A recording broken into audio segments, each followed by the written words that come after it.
సంస్థలో పనిచేసేటప్పుడు భారతదేశానికి అవమానకరంగా మీరు ప్రవర్తిస్తున్నారు. జనగణ వాడేటప్పుడు ఒక డిసిప్లిన్ డిపార్ట్మెంట్ నుండి కనీసం లేచి నిలబడాలని ఇంగిత జ్ఞానం కానీ లేకపోవడం చాలా బాధాకరం. జిల్లా పోలీసులో చెప్తానా, ఇంత అవమానం చేస్తారా మీరు? బాధ్యత లేదా మీకు? భారతదేశం కానీ ఇలాంటి ప్రభుత్వం అన్నా కానీ ఇంత అగౌరవపరుస్తారా మీరు? ఎవరా మీకు హెడ్ ఎవరు? ఇక్కడ సిఐ గాని ఎస్ఐ గారు మీ ఏరాలకు పేర్లు రాస్తామంటే ఎస్పీ గారికి అందరికీ సస్పెండ్ చేస్తాం అంటే మీకు అంత అవమానమా భారతదేశం అంటే? ఎందుకు మీకు అంత అవమానం, ఇంత బాధ్యత రాయించడం నాకు అర్థం కాదు. అంటే మిగతా అంత భారతదేశంలో ఉండి మిగతా అంత పరిమాణంలో మీరెవరు పెద్దోళ్ళా? చెప్తా, ఎస్పీ గారు కంప్లైంట్ చేస్తా ఇప్పుడే మీ మీద.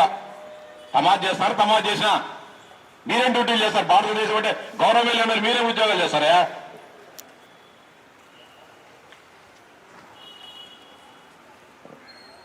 పద్ధతి మంచిది కాదు ఇది.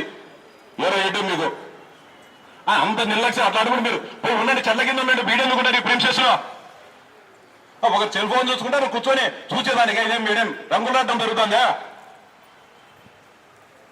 ఎవరై మీకు ఉద్యోగాలు ఇచ్చింది? ఉద్యోగాలంతా ఓపిక రాకపోతే సాలుకు రాజీనామాలు చేసుకోండి. మస్తుగా ఉండేది ఈ దేశంలో నిరుద్యోగులు ఉద్యోగాలు కావాలని. ఎవరు సార్ మీ హెడ్ ఎవరు ఇక్కడ ఇన్ఛార్జ్?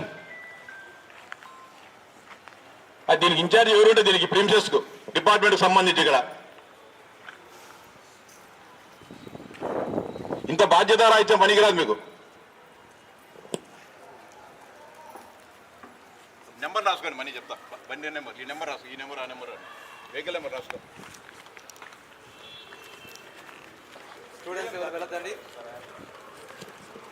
స్టూడెంట్స్ నెక్స్ట్ మీ అందరూ కూడా ఇక్కడ కూర్చుంటే నెక్స్ట్ స్వీట్ డిస్ట్రిబ్యూషన్ అవన్నీ కూడా ఉంటాయి. ఇంటికి వెళ్ళాలి. ఓకేనా? ఒక 5 minutes ఓపిక పట్టండి.